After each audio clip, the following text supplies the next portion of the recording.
Hello mga kama, mga kaina, kumusta na kayo? Andito na naman muli ang inyong kaina na nagsabing di bali ng palima-lima, pasampu-sampu, pa-20-20 ang tubo natin. Ang mahalaga, meron tayong kita. Pasensya na kayo mga kaama, mga kaina, ang hindi ako naka-upload ng 3 months ba?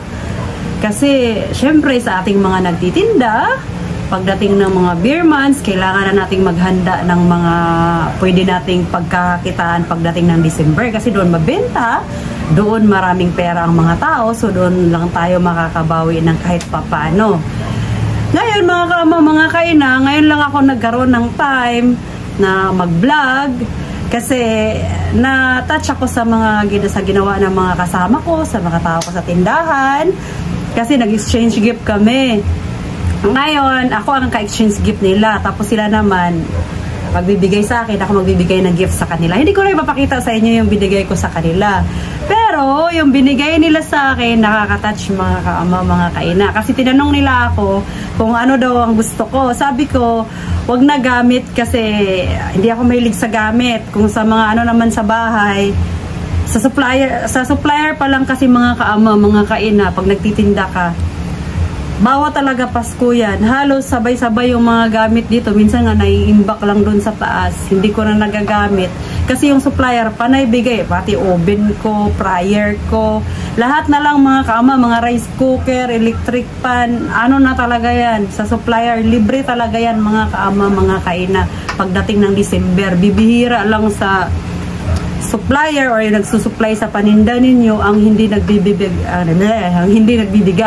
Pero nagbibigay talaga sila mga kaama, mga kaina. Hindi naman sa nanghingi ka, pero talagang kusa talaga silang nagbibigay sa atin. Kumbaga, parang pinaka-bonus nila sa atin, sa ating mga retailer.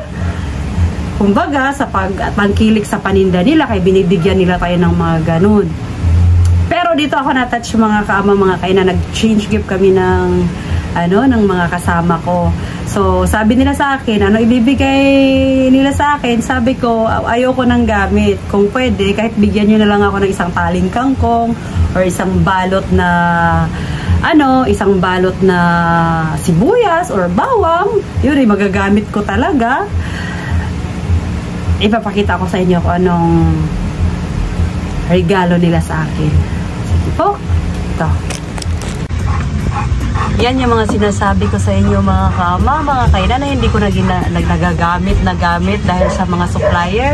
Sila talaga ang nagsusupply sa akin yan. Yun yung mga binibigay nila tuwing Pasko. Pagkatapos ito, yan, ang mga supplier na nagbibigay niyan, sila na talaga halos nag-provide sa gamit ko. Yan, ito, galing itong supplier. Sa tingin ko, ano ito. Kasi ito, hindi ko pa nga ito nabubuksan. Yan, sa supplier lahat yan mga kaama, mga kaina, yung mga yan. Kanila lahat yan. Ito, pang ano. Yan.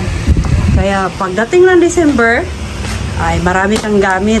Pag nagtitinda ka at matyaga ka magtinda. Ito naman sa mga tao ko, mga kaama, mga kaina. Tingnan mo yung in-exchange gift nila sa akin. Yan o. May saluyot.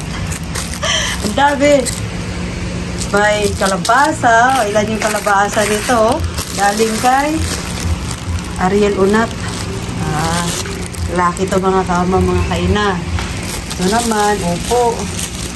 Yan, sobrang daming binigay sa akin ng mga kasama ko. Yan. Galing kay Reggie. Ito naman isa. Yan, kalabasa din. Tsaka sitaw, di ko alam mga kama, mga kaina kung paano ko to ubusin. Yan, no? Galing kay Angelo. Yan naman. Ito, galing kay Ray. Yan. Tapos, ito, katao ko rin si Dodong, si Angelito. Yan yung binibigay niya sa akin. In-exchange gift niya. Ito naman, sibuyas, galing kay Ariel Kulot. Ito naman, ang laking pakwan. Hindi ko na nga malaman kung paano ko tubusin mga kaama, mga kaina. Ito, galing kay Arthur. Pagkatapos, ito namang isa, galing kay Maritik. Pero hindi ko pa ito nakikita mga kaama, mga kaina kung anong laman ito. Kung anong laman itong binalot niya ito. Kasi balot na balot. Tingnan natin kung anong laman. Grabing pagkabalot-balot dito. Tingnan niyo mga kaama, mga kaina. Kinarton pa talaga to ha. Naku, ayun. May pipino, may kompleto to mga kaama, mga kaina sa loob. May carrots, may lettuce, may grabe mga kaama, mga kaina. Ito namang isa, galing to kay Maribik pala. Itong labay, lamang lettuce. Ano ba tawag dito? Broccoli. Ano pala yan kay Maribik galing. Ito naman, galing kay Marco. Oh, ang ganda ng ampalaya niya, oh. At saka, meron siyang repolyo. Meron din siyang kalabasa. Ito namang isa, galing kay Marites. Oh, kamatis. Pagkatapos, ito namang isa, galing kay Florentino. Ayan mga kaaba, mga kaina, hindi ko alam kung paano ito ubusin to. Sabi ko lang naman sa kanila, kahit tagi-isang balot lang ng sibuyas at saka bawang or kamatis. Ang dami naman nilang pinamigay sa akin ng mga kasama ko. Kaya masarap din pala magiging mabait ka sa kanila. Ituring mo sila bilang pamilya. Kasi unang-unan, maaasahan mo sila, makakatulong mo sila sa hanap buhay mo. Pagkatapos ang isusukli naman din nila sa'yo ay katapatan, kasipagan. Kaya, kailangan lang talaga ay tayo ay magiging mabuti sa kanila. Pero hindi ko naman hinihiling to sa kanila mga kaama, mga kaina. Ano lang talaga. Ganyan kadami ang binigay nila sa akin. Natatawa lang talaga ako, kaya shinare ko din sa inyo.